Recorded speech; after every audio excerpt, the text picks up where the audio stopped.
Le agradezco mucho a los pastores que me dan la confianza de estar aquí con ustedes y compartir una breve palabra que es mi deseo que sea de bendición para todos. Quisiera que me acompañe, por favor, al libro de Juan y me acompañe al capítulo 14 en el versículo 6. Yo voy a leer la Nueva Traducción Viviente. Usted hágalo con confianza en la versión que tenga. Dice el capítulo 14, versículo 6 de Juan: Jesús le contestó: yo soy el camino y la verdad y la vida, y nadie puede venir al Padre, nadie puede acercarse al Padre si no es por medio de mí. Jesús es el camino, no es un camino. Jesús es el camino. Y esta pequeña pepita le he nombrado permaneced en el camino, porque lo importante no es solo transitarlo, no es estar con Jesús un rato y escucharle y ver su gracia y leer su palabra, es permanecer. ¿Alguno de ustedes está comenzando una temporada? Es decir, no sé, recién casado o se acaba de estrenar como papá o como abuelo. ¿Alguien acaba de poner algún negocio o está arrancando una nueva temporada? ¿Alguno de ustedes? Allá, por allá, muy bien. ¿Hay alguno de ustedes que a lo mejor está en una temporada de la que ya quisiera salir? Esa debía haber comenzado por ahí. ¿Sabe? Hace poco más de 2 años mi familia y yo emprendimos. Decidimos emprender y comenzamos una nueva temporada. Y muy pronto me di cuenta que había muchos obstáculos, ¿verdad? Porque a nadie nos enseñan cómo es esto del emprendimiento. Y Dios ha estado con nosotros y nos ha mostrado su favor y su misericordia. Oiga, pero el primer año fue muy desafiante. Y sigue siendo un periodo de aprendizaje, y eso sí, no dejamos de aprender de Dios, sobre todo cómo Él es fiel y cómo necesitamos perseverar y seguir confiando en Él. Pero en verdad ese primer año había momentos que por más que orábamos y buscábamos al Señor y le pedimos su consejo y sabiduría, pues volteábamos a la red y no veíamos los peces. Llegó un punto que yo le dije a Dios: Señor, ya recuerda todo el consejo de la palabra, el consejo de gente que te ama, que te busca y a la que nos acercamos a pedirle consejo, ¿verdad? Pero no está jalando esto. Llegué con el Señor a decirle: Señor, no puedo, no sé, no entiendo. Y como en toda prueba, el maestro guarda silencio, pero su fidelidad permanece. Y hubo una ocasión en agosto de 2023, estábamos hablando, Cari, mi esposa y yo, en la mañana, con todo nuestro fervor, y le decíamos: Señor, ¿en dónde nos equivocamos? ¿A qué vuelta dimos cerrada? Como David oraba también, nos agarramos esas palabras: Señor, muéstrame lo que me es oculto, porque eso que quizá no estoy viendo puede que me esté estorbando. Y bueno, despeluzamos la escritura que no sabíamos y buscábamos consejo, pero lo que seguíamos viendo era la mano de Dios sosteniéndonos. Y ese mismo día, por la tarde, Dios nos abraza y nos conforta y nos fortalece a través de su palabra y de personas maravillosas con gran madurez y buena reputación espiritual. Y la palabra de Dios era: mira, este es el camino, tienes que permanecer porque es parte del camino. No hay manera de avanzar o no hay manera de seguir al siguiente capítulo o a la siguiente temporada si no perseveras, si no permaneces. Diga conmigo: permanece. Otra vez diga conmigo: permanece. Porque si no permaneces, no avanzas. Si no permanecemos, es difícil llegar a donde queremos llegar, porque nos podemos cansar. A pocos meses de esto que les platico, el panorama se tornó para bien, mucho mejor, y todavía seguimos muy agradecidos por la fidelidad de Dios, cómo el panorama ha cambiado. No es quizá la cantidad de peces en la red que desearíamos ver, pero cada vez nos damos cuenta cómo el permanecer en la palabra, el permanecer en Dios, confiando en Él, en sus promesas, es lo más importante. No basta con nuestra habilidad, no basta con nuestra experiencia. Siempre habrá alguien más cuerda, alguien más fuerte, alguien más guapo, alguien más, no sé, más alto. No es en ti. Claro, hay que hacer nuestro trabajo, pero si algo nos pide Jesús es permanecer. Y me acompaña Juan 15. Los versículos 4 y 5 ilustran esto que le digo. Porque ciertamente el Señor nos da dones y talentos para estar aquí en la tierra. Lo hizo desde el principio, bendijo a Adán, le dijo: fructifica, multiplícate y señorea. Y desde ese momento el Señor dio su autoridad, dio su promesa y dio la provisión de poder hacerlo.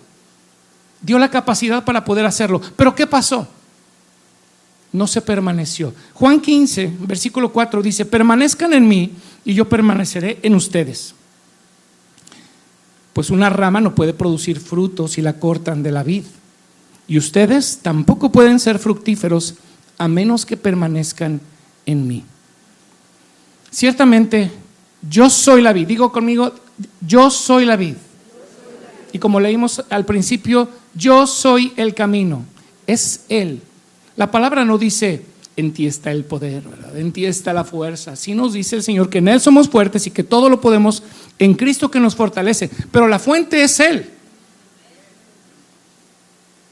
Dice después: ustedes son las ramas.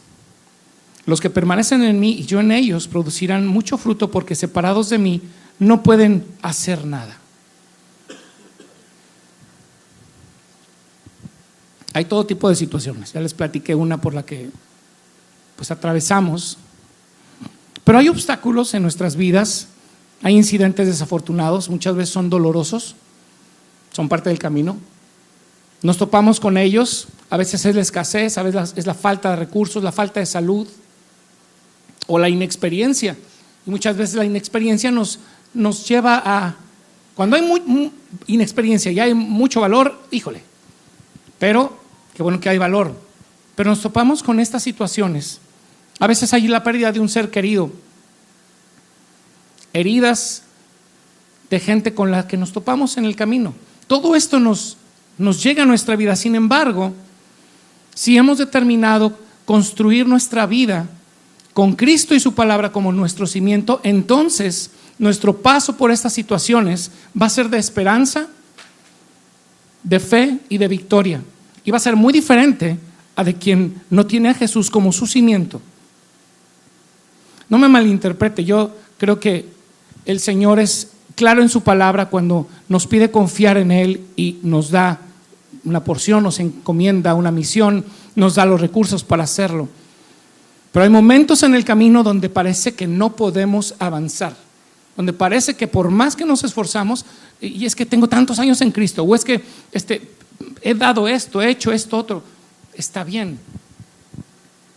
Y no es que no sea suficiente, es que Dios siempre nos lleva de gloria en gloria. Y nos ama, pero al Señor no le gusta dejarnos donde estamos por lo general. Él busca hacer que crezcamos en Él, que crezcamos a su estatura. Así dice su palabra. Entonces, no cimentar en Cristo nuestra vida y todo lo que somos y representamos es, escúcheme bien, es repetir la misma decisión que tomaron el primer hombre y la primera mujer en la tierra. Ellos decidieron, porque hubo obviamente una tentación, pero decidieron determinar lo que estaba bien y lo que estaba mal sin tomar en cuenta a Dios. ¿Y sabe qué? Caminaban con Él en el huerto, estaban con Él. Entonces, ¿qué pasó? ¿Se equivocó Dios? No.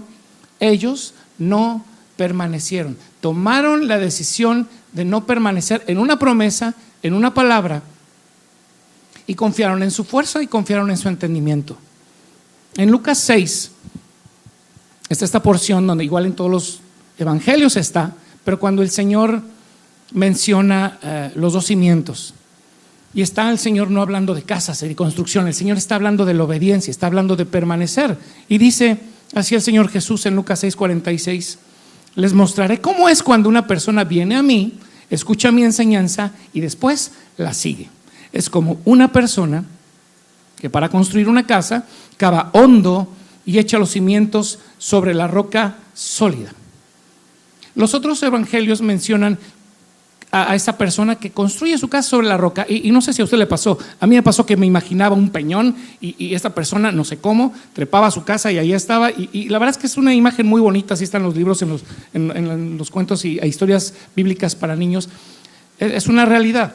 Pero Lucas, en su carácter de médico y que le gusta ser detallista, dice: cava hondo y echa los cimientos sobre la roca. O sea, hubo un esfuerzo, hubo una acción. No se encontró una roca y dijo, ahí voy a hacer mi casa. No, tuvo que rascar, tuvo que permanecer y tuvo que perseverar. Entonces dice: después, cuando suben las aguas de la inundación y golpean contra esa casa, esta queda intacta porque está bien construida. Pero el que oye y no obedece es como la persona que construyó una casa sobre el suelo sin cimientos. Cuando las aguas de la inundación azoten esa casa, se derrumbará en un montón de escombros. El Señor Jesús no le está hablando a gente que jamás le conoció, a gente que no había escuchado de él. Está hablando a los suyos, está hablándole a su pueblo, le está hablando además también a sus discípulos. La palabra, cuando nos recuerda de la importancia de seguirle, es porque hay un fruto. Hay una promesa que se cumple cuando tú le sigues y permaneces. Entonces no se trata aquí, como le pasó a Eva y nos pasa a nosotros, aquí no se trata de pecar o no pecar. La palabra es muy clara y dice que por cuanto todos hemos pecado, estamos destituidos de la fabulosa y gloriosa presencia de Dios. Esto está en Romanos 3:23. Entonces, pues es así un poquito más claro a la luz de la palabra, porque si no necesitáramos, ¿verdad? Si el Señor lo puso porque necesitamos un Salvador, y un Salvador no solo en el inicio de nuestro conocimiento de Dios, sino un Salvador que nuestro corazón dé fruto y que nosotros nos encarguemos de cada vez ahondar en su palabra. Haber sido rescatados por Dios, y estoy a punto de cerrar, haber sido rescatados por Él a través de Jesús requiere de nosotros desarrollar en nuestra vida la cualidad de la perseverancia. No me imagino que hubiera sido de la humanidad si Jesús no hubiera perseverado, si Él no hubiera cumplido las Escrituras, si Él no hubiera aguantado hasta el final. Y miren que no la tuvo fácil, porque de entrada los suyos no lo quisieron. Su pueblo, su nación lo despreció. En la cruz hasta los discípulos corrieron. Pero perseveró. Y como decimos, el que persevera, alcanza. Y Él alcanzó a toda la humanidad con su acto de perseverar. Es una cualidad que no nacemos con ella, necesitamos desarrollarla. Es como el ejercicio, los músculos no se crean solitos o no se engrosan solitos. Corrijo. Hay que trabajarlos, hay que esforzarse. Y sí duele. Quienes alguna vez, hace muchos años, fuimos a un gimnasio, nos dimos cuenta de eso. Y ves que no crece el músculo y no crece y te esfuerzas, pero te duele. Ya después ves que las camisas empiezan a o quedar más holgadas o quedar más entalladas, ¿verdad? Según sea la terapia de ejercicio. Pero es una cuestión de perseverancia. Mis amigos, con esta cápsula quiero animarles a que permanezcamos firmes en Él, que permanezcamos en su palabra, en sus caminos, que no claudiquemos. Él está obrando, como cantábamos hace ratito. No lo vemos, pero Él está obrando. Perseveremos, apoyémonos, somos una familia, somos la familia de Cristo y podemos además apoyarnos unos a otros. No estamos solos. Es el error más grande que podemos cometer cuando estamos atravesando un tiempo difícil, creer que podemos en nuestras fuerzas, y ¿sabe qué? Se nos acaban. No somos de hule ni de pilas, y hasta los dispositivos como estos requiere conectarse a una fuente de poder, y si no nos conectamos a la fuente de poder que es Cristo, se nos acaba la pila y no llegamos a la meta. Así que confiemos. Él empezó en nosotros su buena obra y dice Él que la perfeccionará hasta el día que lo veamos cara a cara. Amén. Señor Jesús, que tu palabra nos pueda transformar en el sentido de permanecer en ti. Ayúdanos, Espíritu Santo, a confiar en ti, a permanecer en ti, porque, como dice tu palabra, si no claudicamos, si no desmayamos, segaremos lo que se ha cosechado, primero nosotros de parte tuya. Amén. Dios les bendiga.